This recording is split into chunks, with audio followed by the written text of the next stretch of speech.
If you're having team problems, we feel bad for you, son. 99 problems, but Vlasic ain't one.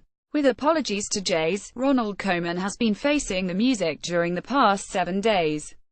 And while he has big problems, Everton's manager isn't looking for any sympathy, not that he would find much if he did go in search of it.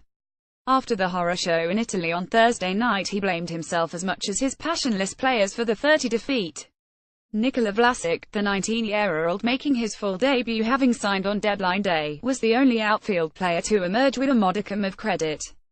Vlasic and his sheepish teammates went over to the away fans at the Mappe Stadium at full time and were sent back with their tails between the legs, having had been on the end of an ear bashing. The supporters were quite rightly raging, but the message to them from Koeman afterwards was clear: the buck stops with me. It is only he who can find the answer to Everton's increasingly worrying problems, and only he who can stop the rot by preparing and selecting a team that will get results. Without doubt, this is his most testing moment as Blues boss. He experienced turbulence last season when everything went to pot as a winter of discontent loomed, but a thrilling win over Arsenal, at a rocking Goodison in mid-December, cut through an uneasy tension.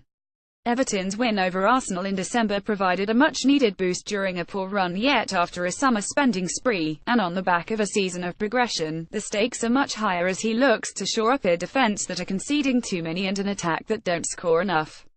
How Koeman desperately needs another Arsenal. The scalp of Manchester United on Sunday would do nicely, but given shocking levels of performance in the last few games, a draw at Old Trafford would feel like a victory.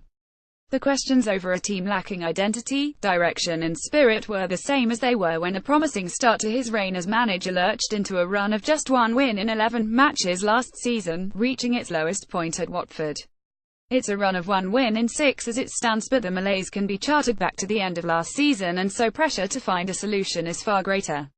Since beating Burnley at home on April the 15th, Everton have won 5 and drawn 3 of the last 14 games. That sounds pretty average, nothing to get too worked up about either way.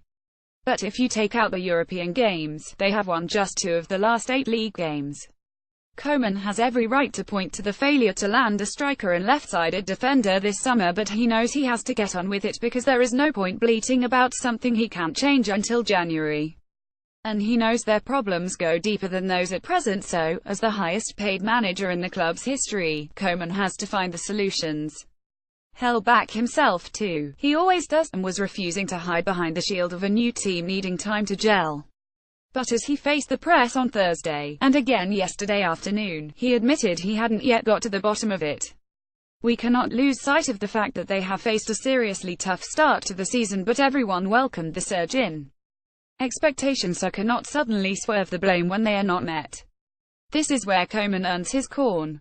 He must start by ditching his insistence of being calm in the eye of a storm and read his players to riot act. A meeting with senior players was scheduled for Friday afternoon where some home truths were expected to be dealt. Andrea Masciello of Atalanta scores the opening goal against Everton. It might seem an outdated and out-of-touch technique, but, clearly, some of these players need a rocket. Bruise a few egos, knock a few heads together and remind them that big transfer fees and reputations will not save you from the axe. Dropping 1 or 2 might be the way to get his message home, although Koeman hinted that he wouldn't be making sweeping changes for Sunday. Which ones should be in the firing line? Take your pick. Because even though it is Kevin Morales who has been openly accused of having an attitude problem, Koeman will now be questioning the mindset of several others too who have gone missing in games, at exactly the time they've needed to stand up and be counted. He has to pick a side on Sunday that is, above all else, hard to beat. Koeman has never lost at Old Trafford as a Premier League manager, and boy does he need that record to stand up to this weekend.